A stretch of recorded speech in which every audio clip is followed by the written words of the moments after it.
Adam, you're so stupid. It is Sunday, nice comeback. June the 2nd, 2019. Superman is nowhere to be seen, apparently.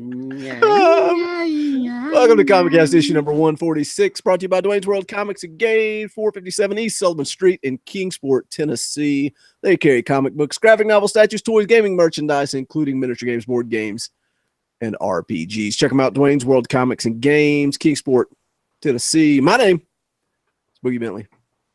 And I'm Adam Wade Adams. I'm AKA David. And this is Gaumer. Energy. Oh my gosh, you were so annoying.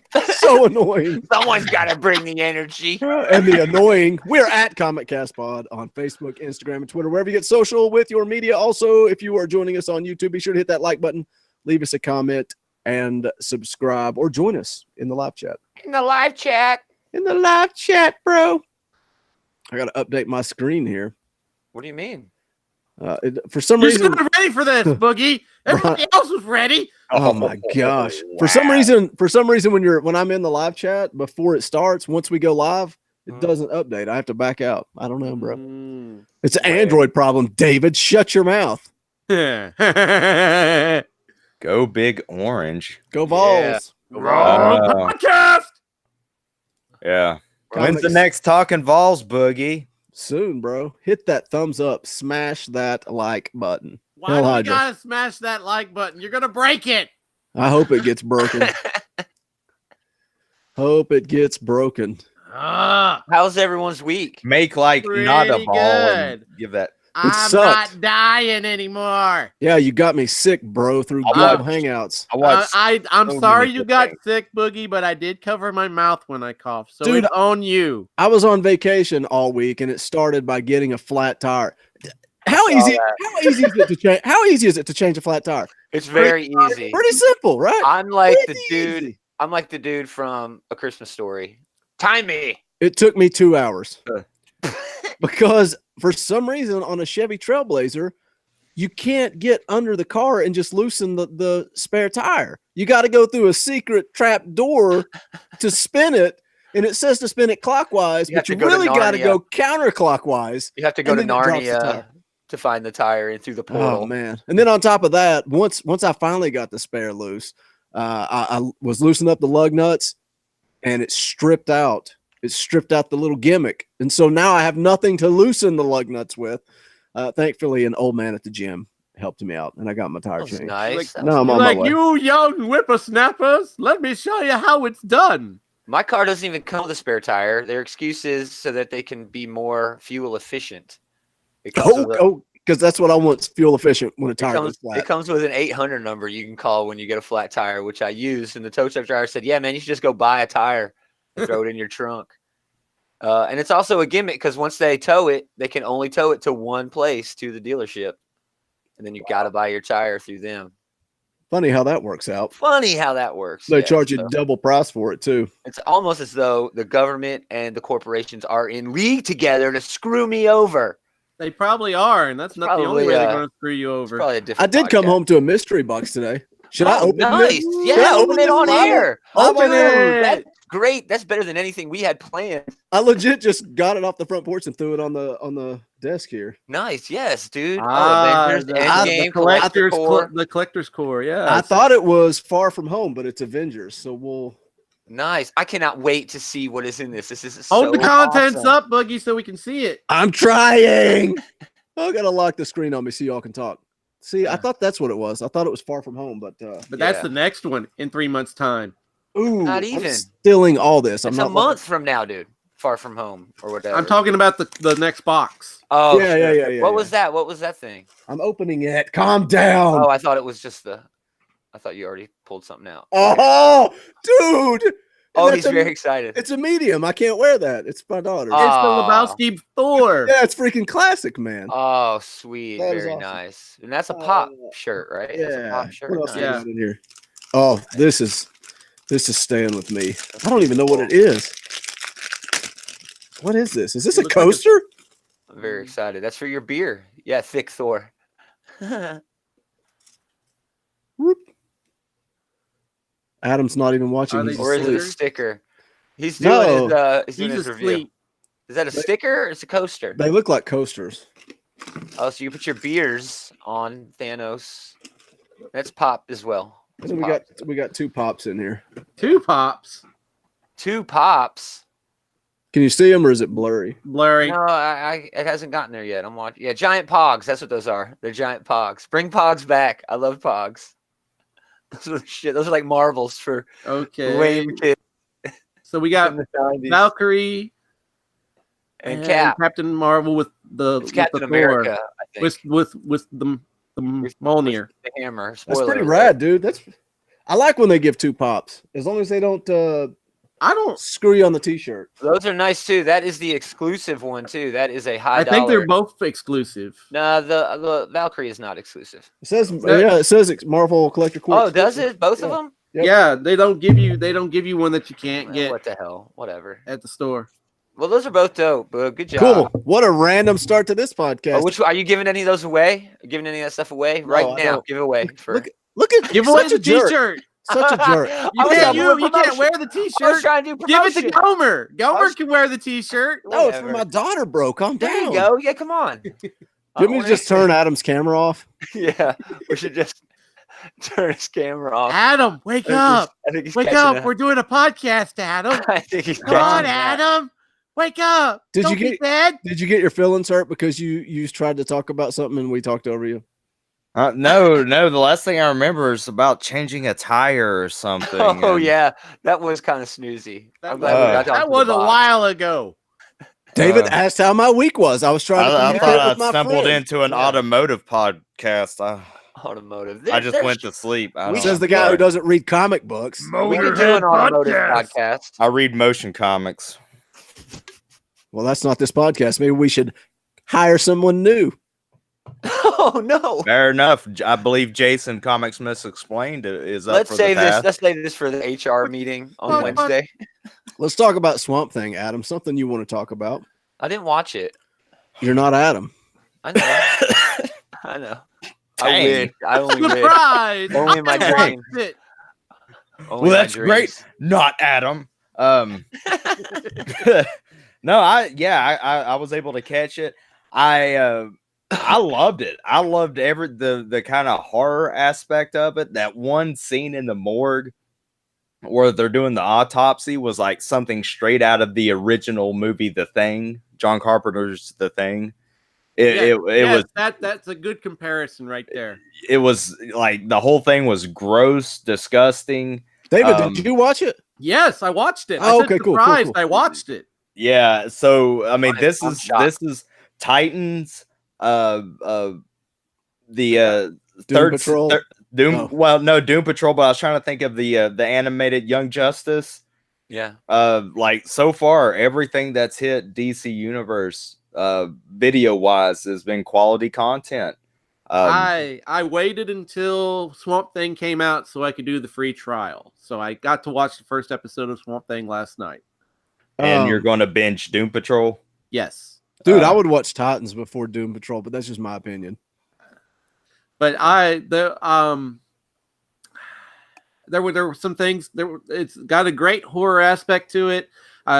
We didn't get to see a whole lot of Swamp Thing. I mean, he just popped up like at the very end. Well, it's the first episode. It's the first episode. I mean, and I'm very curious about the route they're taking. If this will be like, the Alan Moore Swamp Thing, where Well, I'm sure that why go for anything but the best Swamp Thing. I noticed that they're releasing a big Alan Moore hardcover collected edition of Swamp Thing. Convenient timing. So I that's don't think it's convenient. I think they were purposely timing that. The very I'm kidding. Can sarcasm not translate when the video's right in front of you? Sorry. the very first scene in this episode has an actor named R.J. Seiler. But I was watching, I was like, I know this guy from somewhere. And he was actually one of the main actors in the I believe I think it was Showtime show I'm Dying Up Here, about comedians in like the 1970s. Yeah, I thought you were I going to say you remember. dated his sister. Yeah. But I was a bit disappointed that he died. Spoiler alert! It's not a spoiler alert. You see it in the trailer. So, my So there. God. But anyway, Man, you were struggling. Get over it. That was the only thing that disappointed me was the fact that he died. But interestingly enough, I went to IMDb because I didn't know his name right off the top to find out who that was. And it shows that he's in 3 other episodes. But he dies. He dies at Jump Street in this pilot episode. So I'm trying to figure out how's he. The dude that was in the boat. Yeah, one of the 3 dudes. They could easily throw back to that and show what they were doing and why they were putting those things out there. That's possible, but I also wonder if maybe this is far fetching, and I'm reaching here, but I wonder if they might take like a Darkman aspect of it and Swamp Thing, whoever the swamp consumes, maybe Swamp Thing can imitate. Maybe that would be a new Swamp Thing power. I know that would be. Nah. Yeah, I know, but it just made me wonder. It's like, well, he died. How is he? And I can understand the throwback to showing what they were doing in the swamp, but for 3 episodes, what are you doing in my swamp? Episodes, it may be like, it may be like you know the whole flashback about who hired him and all that. You know, get this done, take these out there, drop them, and see what happens. Yeah, but I mean, regardless, we gotta go. I like go get Fiona. I like the You think he's compensating for something? No, he's a good actor, so I'm glad he's in 3 other episodes, and that's all. It's a good show. I'm looking forward to more. So there we go. Moving on. David, did you mess around with DC Universe at all, or just watch the one show? I watched Swamp Thing last night, and then I was going to binge Doom Patrol after the podcast today.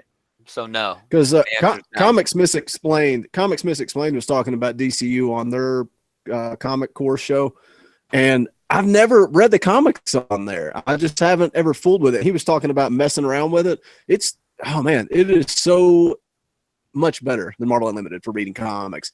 And I just pulled it up on my Xbox, so I've got it on a huge TV. Just reading panel by panel through comics, man. I was out. That was something that did surprise me, was that they had a lot of the comics available, because I kind of expected to see like obviously the DC shows that are on there and maybe the animated DC movies, but I was not expecting the comics. So that's a surprise that I'll have to look at during my free trial. And I think it's more well organized than Marvel Unlimited. I had Marvel Unlimited for so many months and didn't use it because I hate the way it's laid out. I like the fact that on DCU I can read a comic, and when I'm done, I just close it and come back, and it says continue reading, and it has that issue up. So I don't have to keep track of it, man. Like Netflix. It should be like Netflix. I had some difficulty with a little bit of the navigation around I have it on Xbox too, and every time you have a different app on Xbox, it seems to have a different navigation set up for it. So that took a little bit of getting used to, because I'm used to the controls for like watching videos and stuff, and that was not apparent on the app. Yeah, good. Another jumping off of DC Universe. Gaumer, did you watch Good Omens? I did. I enjoyed it. Only 6 episodes on Prime. I thought it kind of gave me a series of unfortunate accidents. Yeah, events. That's exactly what I got. It was almost too whimsical. Like, it didn't give itself enough time to build up some of the relationships in it that just sort of, happened. But keeping with Neil Gaiman's, fantasy stuff. Yeah, it was great, dude. I had a good time with it. It's about a bromance. Yeah, it really is. At its core, it's a bromance. It's a bromance, and it's about. I kind of thought it looked at heaven and hell the Omen with corporate politics. Sure. Yeah. I mean, it threw a lot of politics in there. A lot of it was heavy-handed, I thought, like adding pollution as one of the 4 horsemen. But whatever, that's fine. They were making a statement throughout the whole thing, so I was okay with that. But the twist at the end, I did not see that coming, and it didn't save the show completely, but it continued the bromance, and that was the best part about it, the relationship between the 2 lead characters. Was it where they broke out dancing, like in Dirty Dancing? No, No. that didn't happen. That There would be was a No. dancing scene. According to the show, angels don't dance. Yeah. But demons do. Yeah. According to the show. But yeah, it was a cool show. I liked it. But yeah, it was. If you're into the Lemony Snicket thing, and I would say it's pretty safe. Like maybe what was it, like PG-13 or something? Yeah, I would So, say I mean, it's high it's PG-13. it's pretty family friendly, I Yeah. would say. There was like I think a single F-bomb. There was a sex scene or two, maybe, but Was I don't there? know. Yeah, under the bed. Oh yeah, that weird. I was great scene. though. I mean, but you could really tell they were. Yeah, it was great. Yeah, the whole I'm popping. sorry, popping because that out witch from is under the hot, bed. dude. That I don't know who the actress is who plays that witch, but man, she is a gorgeous woman. And yeah, it's a cool show, man. I had a good time watching it. Oh. I had a good time watching Swamp Thing, Adam, if you cared, but I don't think you did. Oh, I thought you had already commented on it. Man, comics I'm sorry. I apologize. Comics Misexplained is talking about Tom King and Heroes in Crisis over on their channel. They're going to have a trial for Heroes in Crisis tonight. Execute him. I'm going to have to show up for that, man, even though I'm in bed at 11 o'clock at night. I'll catch it tomorrow. Or though. are you under the bed? I want to talk about Heroes in Crisis, and nobody read it. So Well, Well, Yeah, I mention need to something be about it under right the now. bed, You brought it maybe. up and everything. no, Say it, it's say just in general. Tom King's writing in general. He's a very depressed person. He talks bet- about humanity. He humanizes people, and in order to do that, you got to make them vulnerable. And vulnerability is depressing, especially when you're trying to read a superhero comic. And I get it. I think me and Comics Misexplained are on the opposite sides of the fence here, because I enjoyed Heroes in Crisis, but I understand why you wouldn't. But at the same time, going into it, it's about superheroes with PTSD. with super With problems. with What do you probably think it's going to be about? exactly with probably with the most human of vulnerabilities. You know what I mean? And it makes sense that they would have them. People have been talking about the Batman trope for years, that he's suffering from long-term PTSD and compensates by dressing up as a costume vigilante. I don't think there's other characters doing that, but that job in and of itself has to be, straining on you mentally. And I think that's what King does. He did it in Vision. He humanized these robots. He did it in Batman for 70 plus issues now. And that's exactly what he did in Heroes in Crisis. The most compelling thing for me is news I just heard in the past week that he didn't choose the characters for Heroes in Crisis. He went to DC with the story and they said, yeah, you can use these characters. Harley, Booster, and Wally.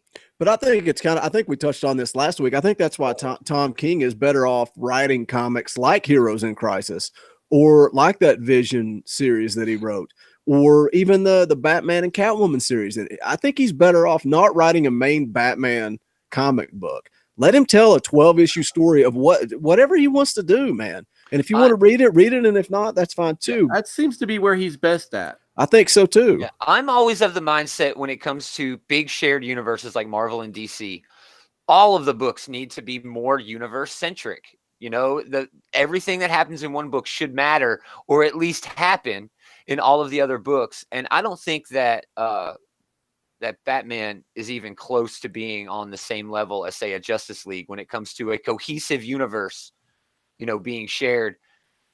And there are other books that are doing that. You know what I mean? Yule Carter says that DC chose Wally West because Didio hates Wally West. Maybe.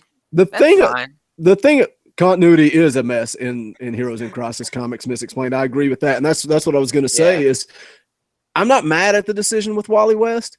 I wish they would have stuck to their guns and ran with it. But it's almost like, okay, no pun intended. The final, that was good, huh? The final issue is Wally being all sad and made a mistake, and we all make mistakes. Harley Quinn talking about. I wish you would have just owned it and been like, screw this. I covered it up because that's what I'm doing. And do a heel turn with Wally West and run with it. Dude, just versus it's almost like walking on eggshells. Afraid they're gonna make they're afraid they're gonna make Yule mad. People like Yule that get mad. And I get it, man. These are characters that people love. But what better way to bring emotion to comic books than to piss people off? That's fair, but if they're doing it just so people will talk about a book that otherwise people wouldn't be talking about, I'm not sure it makes sense. Now, I've talked to a few people who said this book is really important to them because of their own personal struggles. Sure. And that's awesome. That's great. And if that's the only thing this book accomplishes, bravo, you've done it. But I certainly also understand why people would be upset.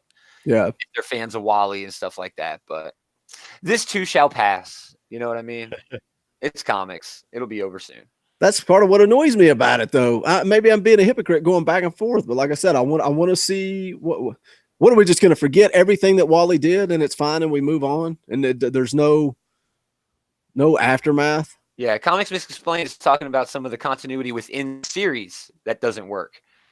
Who shot Lagoon Boy and Cave Boy died, but was at Roy's funeral. I don't understand any of that.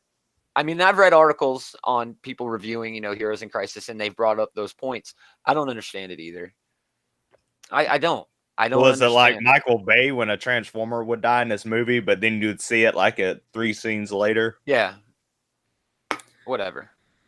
Whatevs. And whose fault is that? I mean, we can blame Tom King. It's the editor's fault too. There's the editor's problem there, and that's what I'm saying. Tom King. I think a lot of writers get that. Nick Spencer took a lot of heat for an editor-approved move with Captain America, and none of those editors took heat. None of the artists took heat for anything, and that's fine. But it is a writer-centric industry that we're in right now, so that might be the way it should go. But Tom King isn't going to write comics anymore, dude, if this keeps happening. You know what I'm saying? If his stuff is received poorly, he's already doing the New Gods movie. Brian Hill's not going to write any more comic books either. Exactly. He's got a new one coming out just this week. Yeah. Guy has something new coming out every other month, but he's not writing comics. Yeah, Comics explains he's got 2 pages of just continuity mistakes in Heroes in Crisis. And I get that. And I'll say it again, and I've said this about Tom King before. Tom King is not a comic book writer. He's just a writer who happened to fall into writing comics. That's funny. It is. He kind of did. You know what I mean? Who knows? Who knows, dude? Whatever. Heroes in Crisis is just, as far as I'm concerned, it's an Elseworlds thing that I don't have to worry about anymore. It's it's Robot Chicken in comic book form. So exactly. It's fan fiction. Continuity. It's fan fiction. No, I don't think this. All right, they're all like Green Arrow's funeral. Green Arrow. This may be this may be in continuity, but it's only going to be to the extent where creators pick and choose their continuity anyway. And I don't think that there is a creator who will actually say, "Oh yes, this big moment in Heroes in Crisis is a hinge point in my series that I'm writing." I just don't think it's going to happen. It's not. It's not. Yeah. But that said, I don't want to take away from it because of how meaningful it has been to some people. You know what I mean? I'm not going to crap on it because somebody loved it for a specific reason. And I think that's the reason Tom King wanted people to enjoy it. So if he was writing it for that audience, awesome. I'll blame the promotion. I'll blame the editors. I'll blame everybody else. Well, and Tom King will yet again get a pass from me. Well, he still doesn't get a pass for Nightmares, and I'm not reading Batman and Catwoman except for the issue I'm forced to read by the owner. I love that it's my fault. I never said anything about it. It's almost good to do these fun stories because everybody knows that in a certain amount of time, DC will reboot its universe. Well, Yul Carter in the chat brings it up until Dr. Manhattan fixes everything. Dr. Manhattan, exactly. With the way Doomsday Clock is rolling, which we're going to talk about later. And again, aka David chimes in again. DC doesn't care. I don't think Marvel cares. I don't think anybody cares about their continuity. My fault. Yul, what did I do? I don't think anybody cares about their continuity, but they could. If they did care, Dr. Manhattan could fix, quote unquote, fix everything. But Let's just roll into Doomsday Clock. Let's just roll into Doomsday Clock while we're talking about it. All right. Wow. Adam, that's you, Adam. You're on the spot. I know. Adam's like, I wasn't done with my notes. I was waiting on that $10 Leviathan Special review. Gaumer, what was I supposed to say again? I don't. What? You gave Adam his review. Oh yeah, that's right. Did you write all that down? Did you get to transcribe? I've got one question for you, Boogie, that you won't understand. How many nipples do you got? Did I like Swamp Thing? Is that what you want to ask me? Yeah. How many nipples do you have? I have teats. Can you milk me?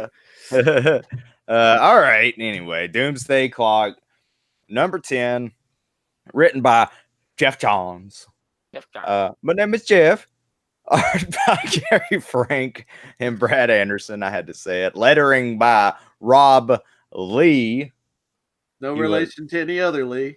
He was a I'm lead. sure he's related to at least one or two other Lees. Yeah, he does Usually the how lead. families work. He does the lead. Is he though? Is he though? Is he Is he though? though? Is he though? How many nipples does Rob have?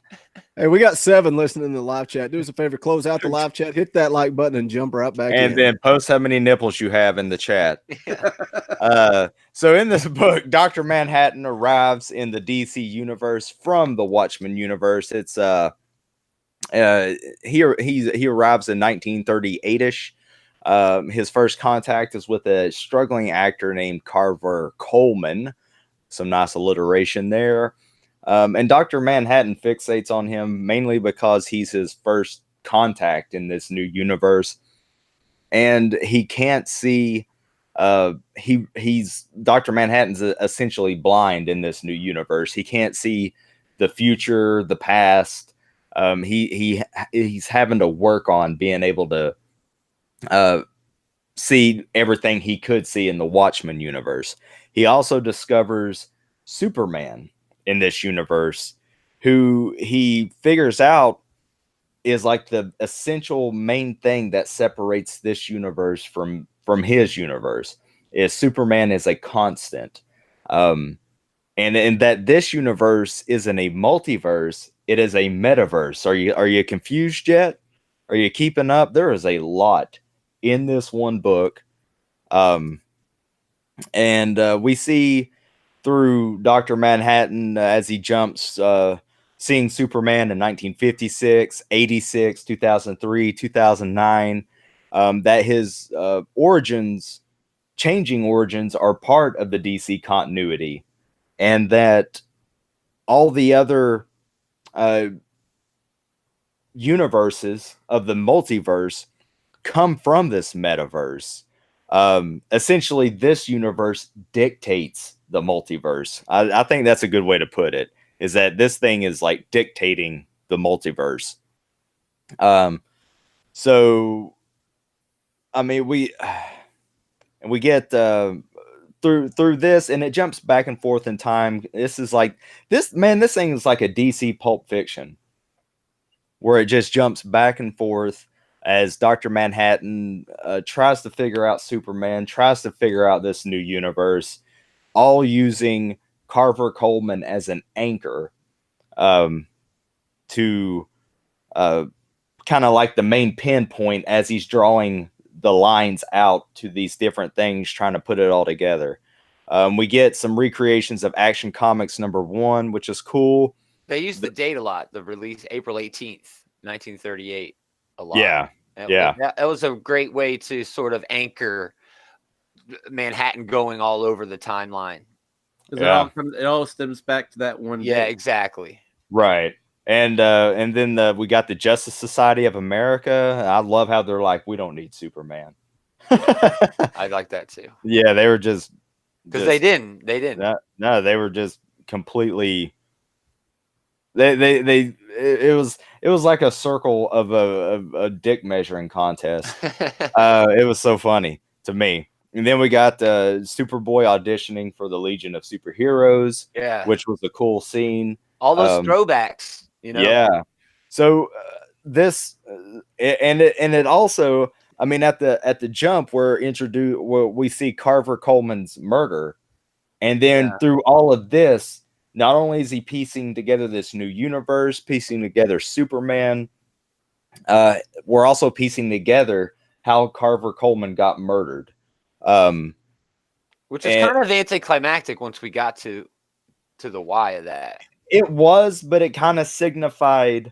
I feel like that mystery of piecing together his murder was kind of like an exercise for Dr. Manhattan to piece together the universe. And once that murder was figured out and pieced together, Dr. Manhattan realized who he was in this new universe.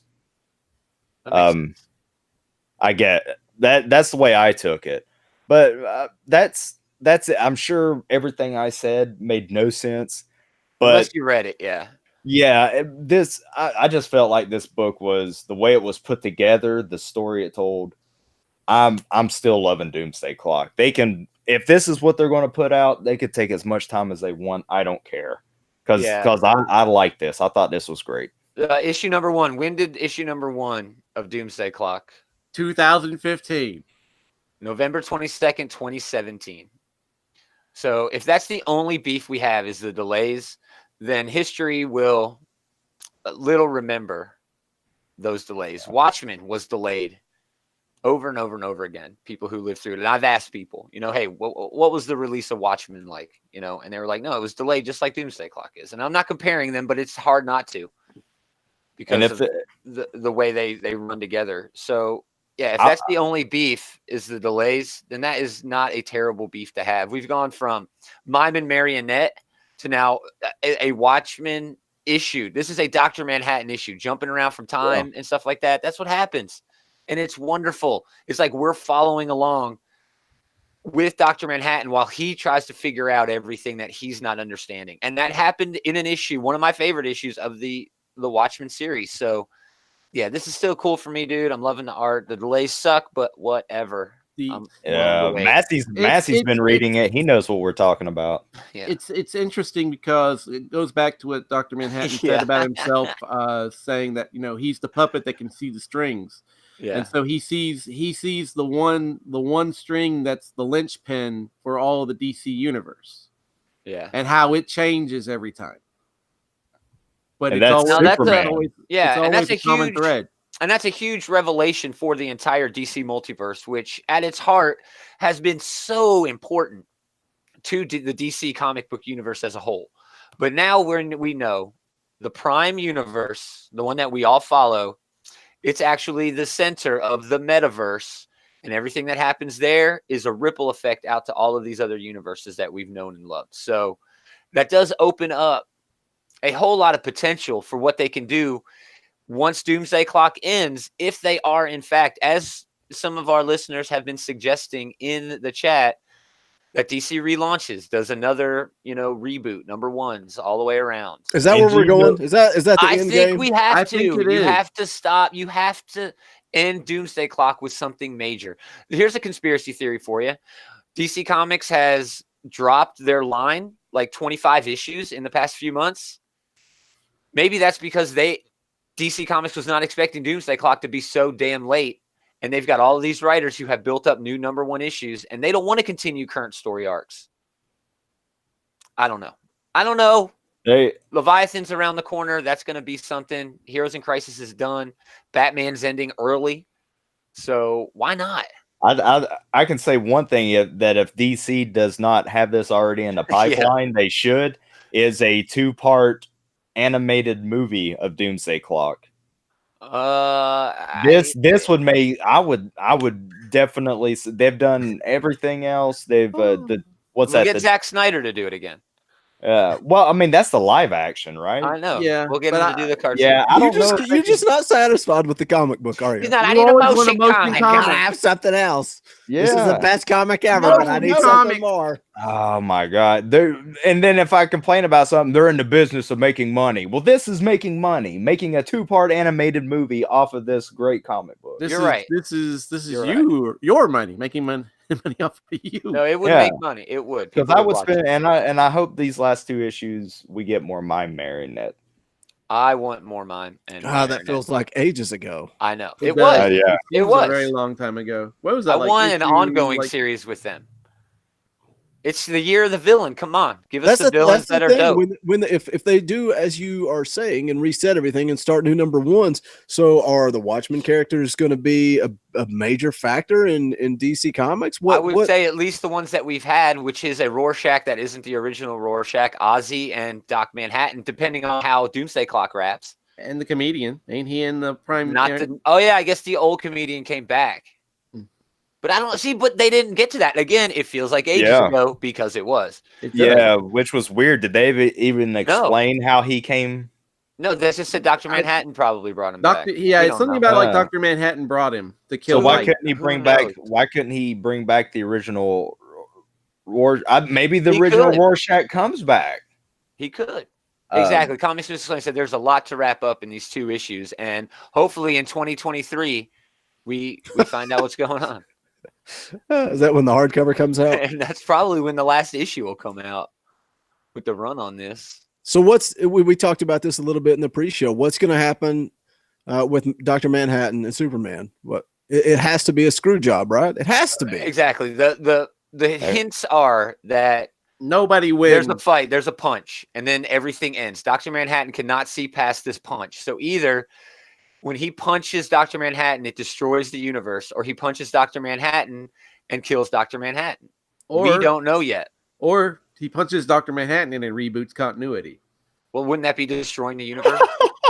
You got punched so hard it restarted continuity. Went back to Action Comics #1. Yeah, retcon punch. Oh, See, man. I don't That's know, the next man. big event. So what do you mean by the screw job? What do you think? Well, it's got to be Well, because I guess- Dr. I guess- Manhattan could beat Superman. Maybe Right. we don't know that. Maybe. Dr. Oh, he Manhattan has to doesn't be- even know that. He's God. Yeah. Dr. Manhattan doesn't even know that because he is unsure because he can't see past the punch. So he doesn't would- know what happens. He could change Superman's molecular, if he wanted to, Could he? makeup of his blood to kryptonite, Could he? kill though? him, or do anything, change the air around him. Yes, to he could, kryptonite. Gomer. Stop trying I to don't him. know though. Stop trying to be funny. He Yeah. could. Why the hell doesn't he just He do can change it? the physical Exactly. spectrum. Because I would say if Dr. Manhattan has one flaw, one thing that flaw, hinders baby. him, it's his own curiosity. That's not a bad point. So Yeah, he can change the yellow sun. That's what Yule just said. Did you I know. steal his comment? No, I'm not stealing. Yeah. I'm repeating Change a what, couple of words. what and- our fans are saying in the comments. We got 8 the in the live comments. chat. Who do you guys think wins between Dr. Manhattan and Superman? Everybody has to think Yeah. Dr. Manhattan. DC. That's why I'm saying it has to be a screw job because they're not just going to kill Superman. It's Jeff Johns, man. Superman's gonna win. and you gotta, if you're gonna, you can't kill Dr. Manhattan. It would have to be so believable. So, because anything, if they say anyone killed Dr. Manhattan, I would think fans across the world would be like BS. Adam's leaving the podcast if they kill him. yeah, I'll never read another comic again. Nothing but motion comics for me. If Dr. Manhattan dies, I riot, and you come Oh. back and my shelves are torn down and stuff. I just tear up this stuff. I don't know, man. Oh, you put a lot Where'd of your effort title into go, that. man? Where'd your title go? It's gone. Oh no, but I broke someone's neck, so it was a fair trade-off. That's what you're going to do if they kill You Dr. can't Manhattan. be a tag team. You can't be a tag team without a team. I don't need a tag team. All right, let's transition. Dr. All right. Manhattan can't kill Superman because we have to talk about Leviathan. That's And right. Gomer's or not Gomer. A Yule's gonna love. $10 tour. Yule's gonna love this comic book. Superman Leviathan Rising #1. The epic struggle to control the DC universe begins here. 80 pages. Prelude to the DC event. It's actually called Event Leviathan. Yeah. Ugh. Ben is Writers- just giving up. Writers, Just Brian call it Michael- event something. It's an event. Just call it event something. Just call it Event. The Yeah. Superman event. Writing is Brian Michael Bendis, Greg Rucka, Matt Fraction, and Mark Andreyko. Artists Yannick Paquette, Mike Perkins, Steve Lieber, Eduardo Pansica, and Julio Ferreira. I didn't get the letters, but there were a bunch of people doing letters on this too. Yeah. So here we go. Clark Kent has been kidnapped. But why? Dun, dun, Um, dun. They've kind of been teasing it some in action. He's been Clark napped. I can't get through a damn sentence I'm with these sorry. two. Ever. Every time I have lead on the book, you two don't shut up the entire time. I'll zip it, lock it. Put And it in as my pocket. usual, neither one of you read it, but it is what it is. Get back to God. the Clark napping. Anyways, they've teased it some or mentioned it some in Action Comics. Talia al Ghul has something to do with this Leviathan organization. But they're trying to use Clark to get to Superman. And the way this whole thing worked, they play it out from several different points of view. You got Bendis telling the main story with Superman.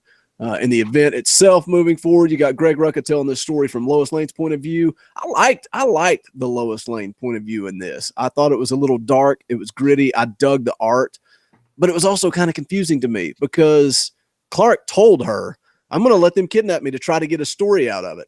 And she seemed like she did not care at all. Like it was just kind of like, okay, He's Superman. yeah, you're going to be fine. But then all of a sudden she's like, oh my gosh, he's not home yet. I got to call the entire freaking Justice League. It's like, how do you go from 0 to 100 so fast? Because she called for him and he didn't come back. Oh, God. Oh my God, you're I mean, validating it. I am. No, whatever. I didn't mind that part. I still like the Lois Lane Yeah. story a lot better than Matt Fraction writing the Jimmy Olsen story. I thought it was absolute horrible, pointless.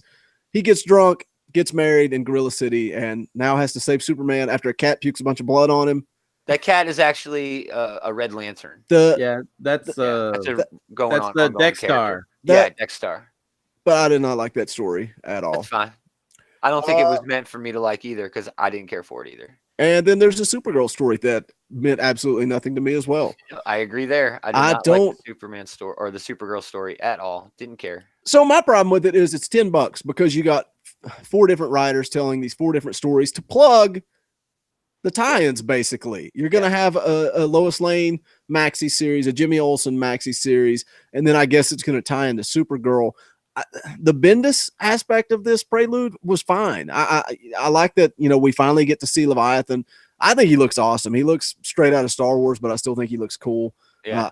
I kind of liked Bendis's part of this story. Is he somebody we know? Because we don't know his actual true identity. No, we just know he's wearing this cool costume. Right. I liked it when he was wearing the technology that kept changing his face. But I don't know that wasn't him. I think that was someone within the Leviathan. I think that was him. It was actually him. I think it was actually him talking to Homegirl about how would you catch Superman? And then his idea saying, no, we're just going to make the world so damn cool that the heroes won't have a choice but to join us. It's a compelling angle for like DC has always been full of these big, huge squads, and Marvel too, that want to take down the world. And this new group is going to try to do it by making the world so awesome that the heroes will have no choice but to join with them. That's a cool angle that I'm not sure. Maybe it's been done before. I'll say it's never been done, and the chat will blow up like, oh, what about secret something over at Marvel? Was exactly that. But whatever. I think they're all just hating on Bendis right now. And that's fine. That's fine. Bendis is going to get his haters. The thing about Bendis is what you're going to get. It's going to be drawn out. There's going to be some cool parts, but those cool parts really aren't going to mean a damn thing by the end of the series. Literally, they put a vest of kryptonite on him so his cell phone with Lois that I was just bragging about wouldn't work. So Lois would have to go get Batman in the Justice League. He does sort of telegraph his point A's to point B's. But still. And now they're talking on Portland, the entire Portland area, because that's where Bendis is from. Portland's fine. That's where David's from. Yul Carter says you're going to get Maleev too with Bendis. I love Maleev. I love Bendis and Maleev together. One of my favorite issues of Avengers that they've ever done is the Ballad of Clint Barton and Wanda Maximoff. Wanda Maximoff when Wanda comes back from the dead after Avengers Disassembled and House of M and all that. That was very good. So when is Bendis going to put all of his toys back in the box? Never. Not with Superman. I would say he'll go a long, long way. I'm thinking he's got a long, long road ahead of him with Superman. Even if there is a reboot, he knows how to reboot a comic. He's worked at Marvel. So yeah, I'm on board for Leviathan, the event book. None of the tie-ins. The Lois Lane book is compelling. Even in its own way, its own weird Matt Fraction way, that Jimmy Olsen book might have some good things going on. But there's no way I'm reading that Supergirl book. No way. I'm not doing it. Never. I don't know. So I was so excited for this event going into it. And then you're not excited for the event though? I am still, but it's like when Batman got on the scene in this, everything perked up for me. I don't know why, because it's like, oh, Batman's in there looking at the readings of the ozone to know that someone did some, like, used a taser. He can read the ozone and knows that a taser went off. He's like the scientists that discovered that there was those emissions coming from China. Right? Yeah, I love that. It's like CSI Superman. Yeah. I just think it's a waste to put out a book that should hype the event, and you're going to charge $10, and 3/4 of it sucked. This is going to save me some money though, because I'm not going to read the Supergirl tie-in, which I might have if Leviathan is that darn good, and I'm probably going to skip the Jimmy Olsen book now, unless the owner of ComicCast makes me read it. Well, I ordered the first issue of both of those series, but Yeah. I don't Yul know. in the chat says Bendis should have been put on a Batwoman book. I 100% agree. That would have been awesome. He still could. They're going to reboot after Doomsday Clock, right, in 2023. And I want to talk about his Superman run so bad I can't stand it. You should just put him as an No one else editor. is reading it. Just You know make who him else a- is reading it? Leroy over at the Comic Book Bullies. He's reading it all? Leroy. Yeah. He's reading it all? As far as I know, he's reading all that Superman shit. Is he digging it? Yeah. He's still reading it. Spit. So Oh, Leroy, huh? So should we talk about a black Superman? no. No. Huh? It was a black Batman, and no, we It are was, Black not. Batman? it was Batman can't be black because his superpower is white privilege. Yeah, Sure. Leroy. I heard you've You been talking about us, punk. That's It's why we fine. invited you here for a loser leaves town I match. told you. ComicCast I told 150, you. brother. The district attorney, Billy D. Williams, No. back in We're not '89. allowed to have this conversation. We're What? having this conversation. We are apparently. breaking YouTube's terms of Fine. service right now. I know it. Wait, we are? If this gets demonetized, I'm going to die. We won't get the 32 cents that we get every week. Boogie's gonna go hungry. Dude, how am I going to get my packet of ramen? Yeah. We all share one. Yeah. Bye, I was going to Yul. say, we can't even afford that. Bye, Yul. Later, Yul. Yo. Oh. Hit that okay. like button on the way out, Yul. Thanks, buddy. Good. I'm glad he has to work and he's Have a not good leaving day at because of work. All my right, we're comment. moving on from DC. I'm Yeah. sorry. All right. Let's talk about the countdown to Spawn 300. How about that? Spawn 300. That's a big number. Big It'd be number the- for an image book. It would be That's the a biggest, huge number. the longest running Image title. I thought one of the longest Savage running. Dragon was the longest running right now. And that not. that goes along with Todd McFarlane, who is not a fan of renumbering. Yes. It'll be one of the longest running titles in comics, like top 5.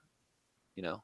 Yeah, he always Anyways. he thought a higher number on a comic meant more because that means the comic's been around that long, and when you Right. renumber, you're taking that away.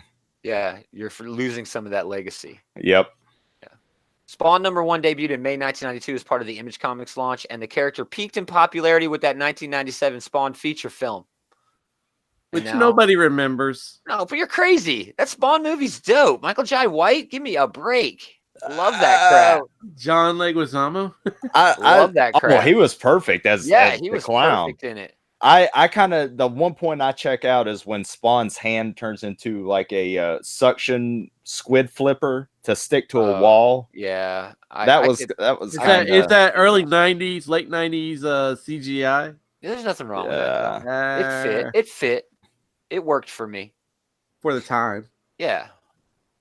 Now the series is on its way to issue number 300, as Boogie suggested. I think my favorite thing about Spawn is the fight that Todd McFarlane and Neil Gaiman had over the rights to Spawn that really weren't even about the rights to Spawn. It was more about The Miracle rights to Man. Miracle Angela? Man. Well, Angela ended up going over, to Marvel. Marvel, but that was part of that whole settlement. Anyway, this is History of Spawn Part 1 and 2 for issue 296 and new 297.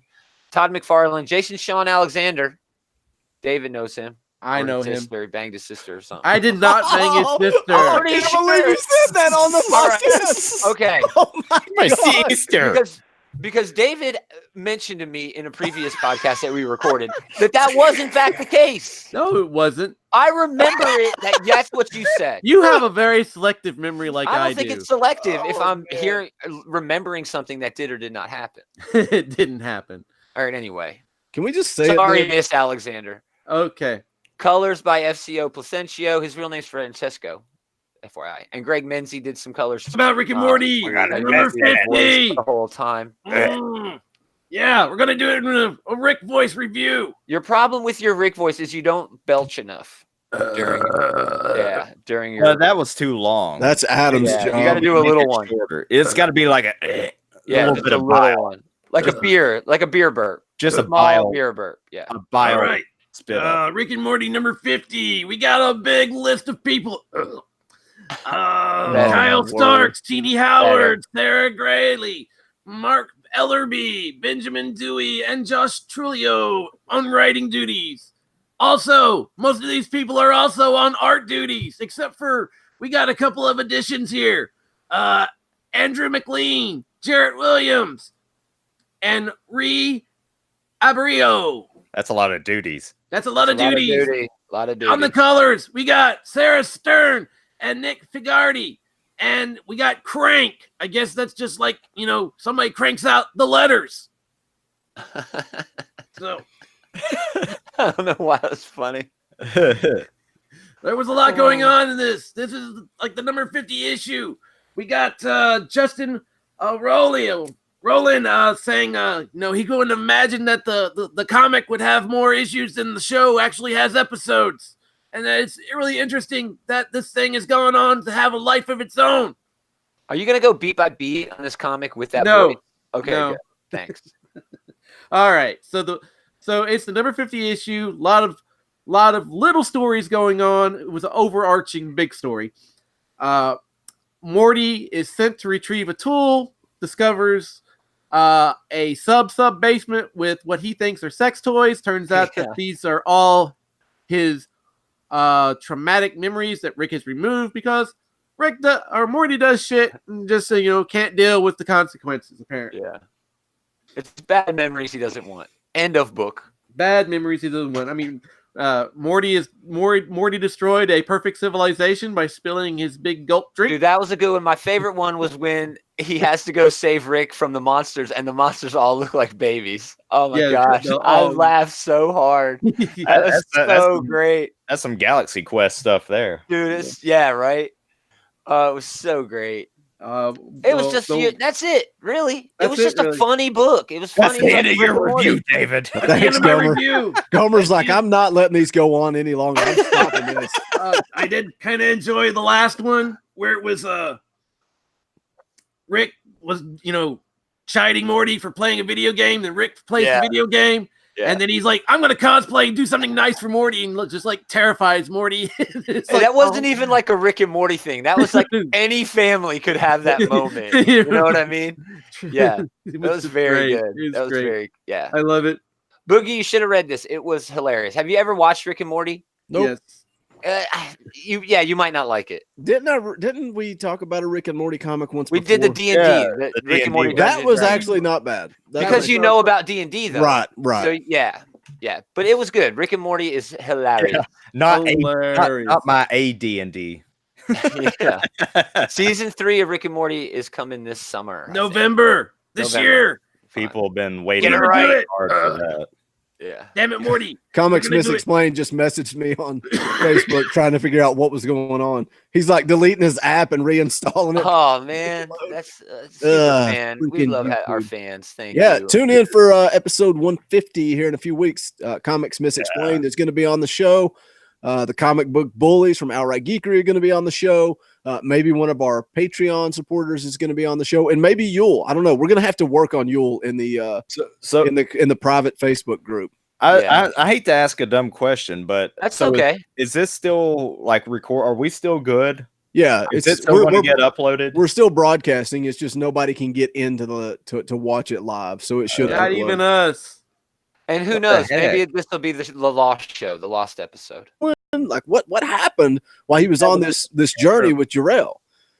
And then I read it. Yeah.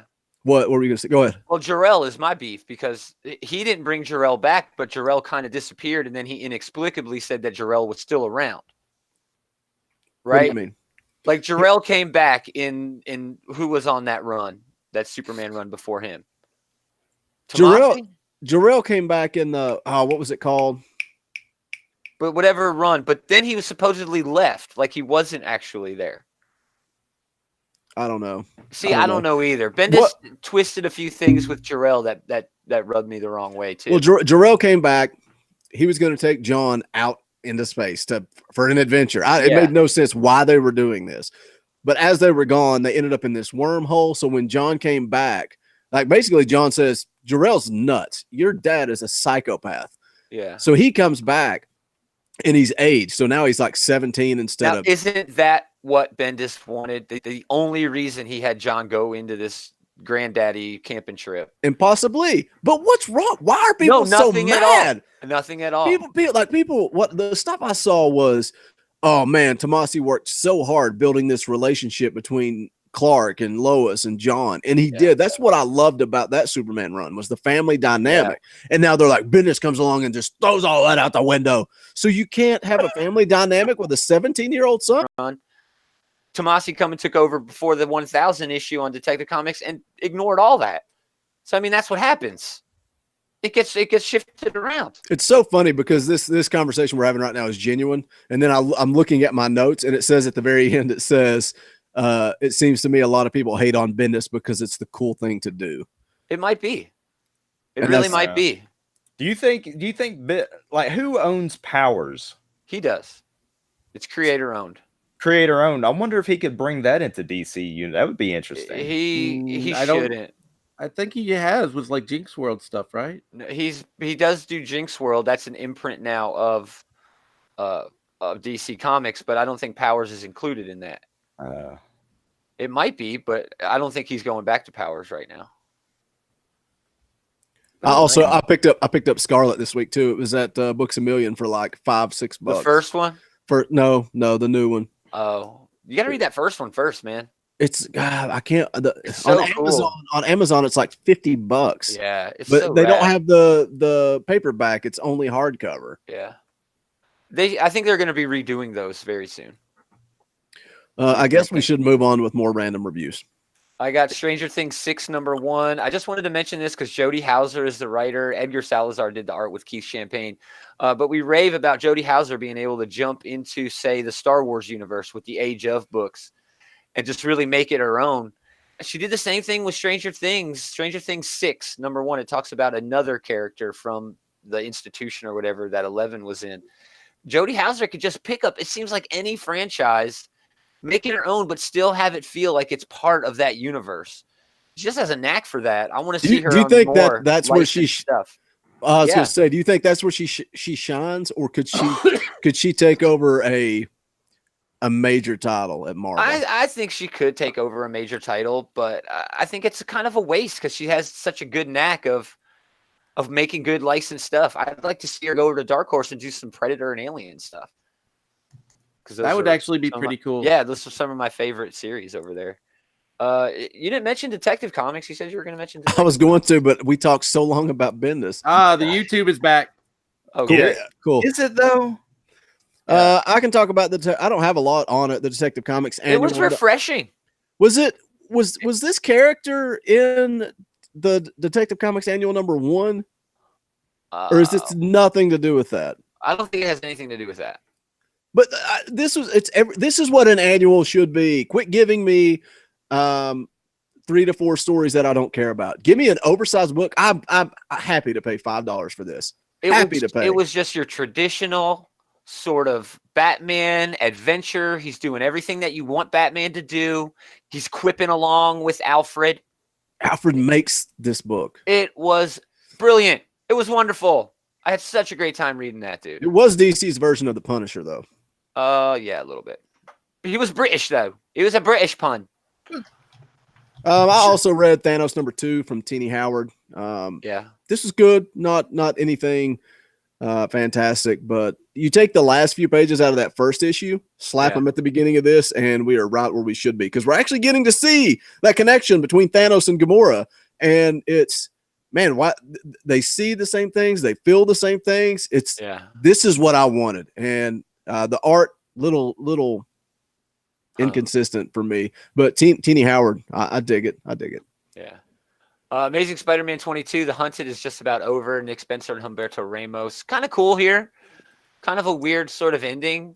Little twist. I love the ending. The twist? Yeah. Yeah, it was cool. I didn't see it coming. I didn't either. I was going to say it got me. Did it not get you?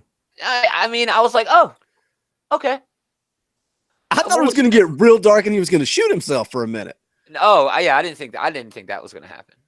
Well, it turns out that Kraven is like, oh, the only one that could beat me is the Spider. So he dresses up as Spider-Man to go fight the bad guys, who is his son, and ends up being murdered by his own son as he's dressed up as Spider-Man. Dark, man. It's dark. So good. It is so good, it though. Is, but I was just kind of like, oh, that's okay. Pretty twisted. It was, dude. It was.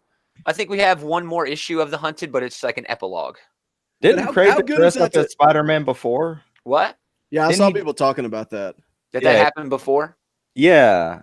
I feel like I remember him dressing up as Spider-Man. I think that was just a Halloween party. I think that was before he committed suicide in the Right. in that series. He mentions that in here.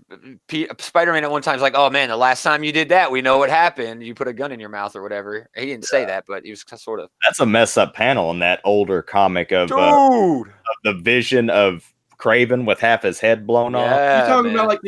about like the old '90s series Spider-Man Yeah. that McFarlane Yeah. did. Yeah. Like, okay, Yeah. that is. Very poignant. Yeah. I also wanted to mention Daredevil #6, Chip Zdarsky and Lalit Kumar Sharma. Still a great comic. Things are rolling right along in wonderfully unexpected ways. Matt Murdock is not Daredevil anymore, and as the solicits over the past or for the next few months have hinted at, there's going to be a new Daredevil. But our assumption is, obviously, I don't think anybody but me and Boogie are reading this, but our assumption is going to be Cole. It's going to be this policeman detective who's new to New York from Chicago. That's our assumption. But at the end of this issue, it's weird because like there's just this random bookstore girl who's gonna don the Daredevil costume. I don't know. It was weird. Is she gonna? Is she though? Is she though? Yeah. I thought it was just showing her see the Daredevil costume. Maybe like it's in the closet. Like, oh man, who is this? So I'm not sure though, dude. I'm The unsure. bookkeeper's the Daredevil. What? I thought this was a little slow, It was. but it's kind of a resetting point, right? Because we jumped forward how many months? Matt Murdock's no longer Daredevil. He's walking around doing Matt Murdock things. This is #1 of a new arc. Yeah. Yay! But Dude, it was this- interesting. I'm enjoying it. This is on my list for best ongoing of the year. Agreed. It's in the mix. There's nothing good at Marvel. Immortal Hulk, Punisher, Guardians of the Galaxy, Venom, Daredevil. That's 5. Dude, Come on. I Shut saw up, Guardians everybody. Guardians Shut of the up, everybody. Galaxy it was in the previews. So I thought it was a 6-issue miniseries that they were doing to lead up to Silver No, there's Surfer. an annual. There's an annual coming next week. A newel. An annual. Yeah, dude, that's what you need to be reading, Adam, is Guardians of the Galaxy and Daredevil. Why are you not reading Daredevil? Why? Yeah. Punisher. Why? Everybody should be reading Punisher. And Punisher. Immortal Hulk. Yeah, oh my gosh! Did you read Immortal Hulk this week? I knew you were going to say that. Holy I've not crap! read The it. reveal of who Abomination is. I'm not spoiling it, but yes, read Immortal Hulk. It's Dude, so good. I saw pictures of this issue that looked so good. And the cover. This cover, just Hulk's face, like squared face by Alex Ross, in there for my covers. Of the year. It's Yes, perfect. mine too. It's perfect. I've got like so many Captain America and Immortal Hulk covers. Because it's Ross. Yes, in my list, but this is the best one. Yeah, This is the I best agree. one. Favorite of the Immortal Hulk. Wow. A great week of comics, man. Great week of comics. Couple of fanboys just talking about Marvel. Woohoo. David, Okay. Yeah. what you read, buddy? All right. From Dark Horse Comics, we got Bad Luck Chuck #3. Chuck gets arrested for the arson, and things kind of turn around. She gets out of jail, goes to a monastery, and we have the whole "I want the knife" bit from the Golden Child. I want to know. Knife. Please. Go watch The Golden Child. It's on Amazon. Yeah, but the monks, she's either knows the monks really well or is related to one of the monks at this monastery. I'm not quite sure on the relationship there, but the monks do talk about her and that she has some bad habits that if she addressed, she could be a better person. A luckier person? Maybe. That bit of her getting out of jail was a bit of good luck for a person that always seems to have bad luck. I didn't read it, man. I'm sorry. We should have talked about this in the pre-show. Bandit shows up in the last issue, and the Mother's goons are after everybody now, and we find out what the Mother has been doing with all the ships. She's smelting them. I know we probably asked this last time. Did you read all of Descender? No, I didn't read of all of Descender. Okay, all right.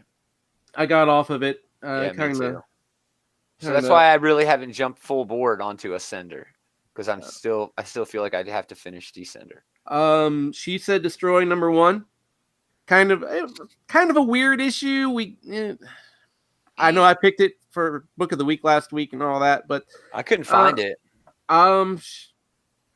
Basically, we kind of get to know a girl named Winona, and she is kind of the chosen of the Morgan. What's that, some magic stuff? Magic stuff. The Queen of the Fae, the Goddess of Death. Cool. She's the last. This is the last god standing before Bridget, the Sun God, who has conquered and converted all into worship of her. Wow. I asked. Except for this last outpost, and basically they go ask. Winona is sent to go consult with Morgan, and Morgan's one word is destroy.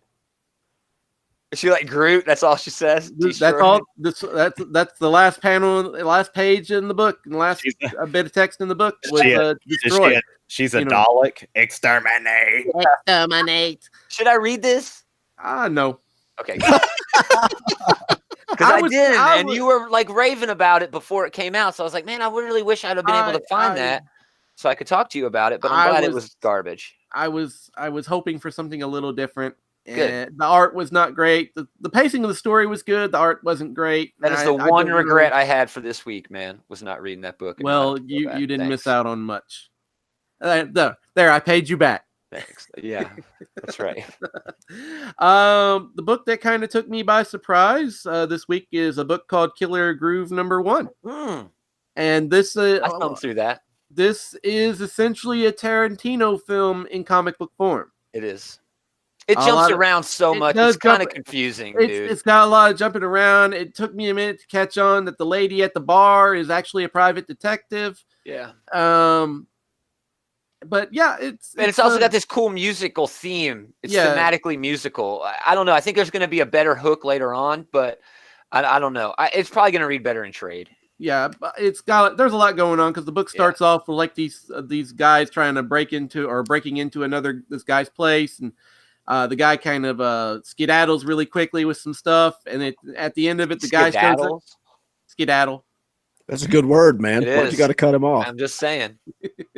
And at the end of the book, we kind of figure out that the guy is related to the detective in a way. So yeah, a lot of interesting things going on. Definitely worth checking out if you can find a copy of it still. And I'm definitely interested in second issue.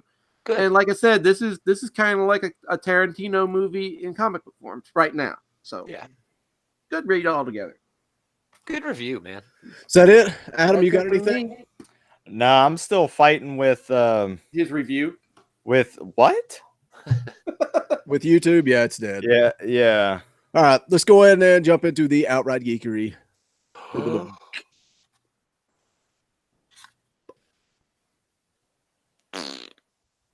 That's a pregnant pause.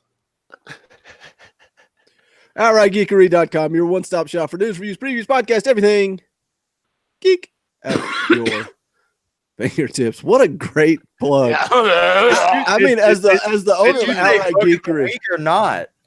What he said it, you missed it. Oh my god! I did not hear it. It must have got like over. I didn't hear it. Clean the dog poo out of your ears. Outright Geekery book of the week, Batman. Last Night on Earth. You're gonna break your microphone doing that. Yeah. Can't break a blue. Can't break a blue. Last Night on Earth, spelled with a K. Night, like haha, Batman's a Dark Knight. DC's Black Label. Scott Snyder, Greg Capullo, or Capullo. You say Capullo. Capullo, bro. It's Capullo. Jonathan Clapian did some inks. FCO Palencia did the colors. His first name is Francesco. Tom Napolitano on the letters. Francesco. Yeah, this is weird as hell. It begins with just like this normal case with a cool Batman twist that involves someone drawing a huge chalk outline of Batman over the course of months in different areas of Gotham, and Batman's only able to figure it out by like lining up the satellite images over time. And the heart of the Batman chalk outline was where his parents died in Crime Alley. Dope. That's rad. Anyway, then it does this weird. Somebody knows Batman's secret. Well, yeah, but it totally ignores that first part and gets into what actually is happening in the book with this weird bait and switch where I'm going to jump around to the end and then go back to the middle. The world ends because Lex Luthor does this speech and tells everybody just to go crazy. It doesn't matter. Corporations and the governments are all out to get you. You're pawns in a game. He even mentions at one point that Doom wins, which feels way too much like what's going on in Justice League right now, but whatever. And the heroes lose. Doom wins. Doom wins.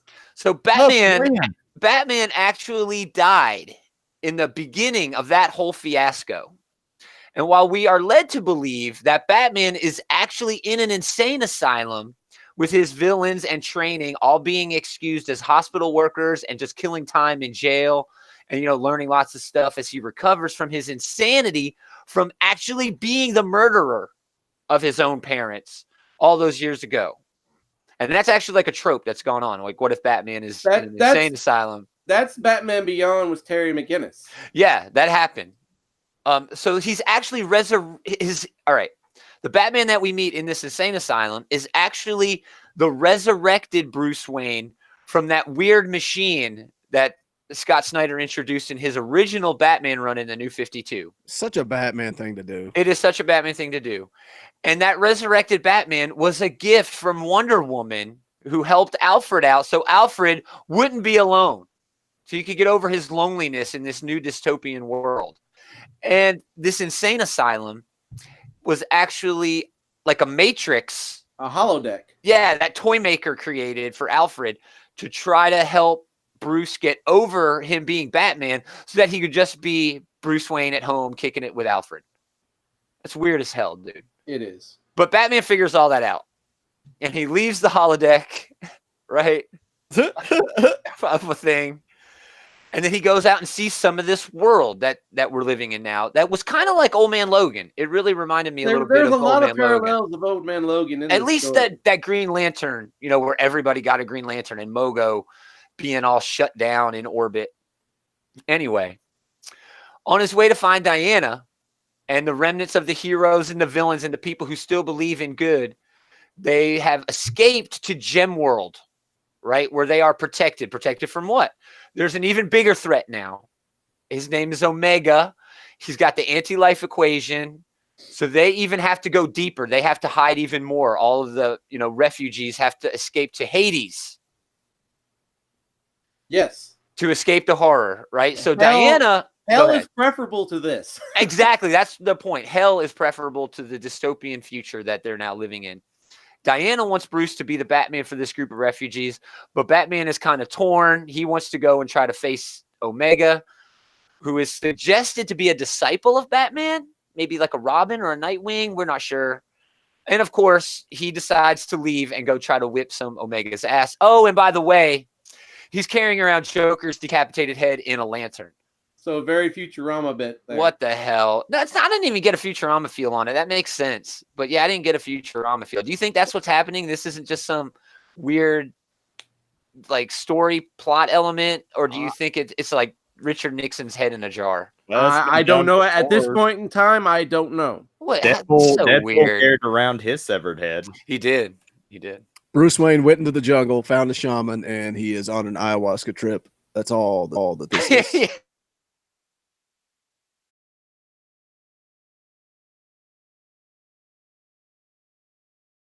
I think that's it, man. And if you take out the lantern,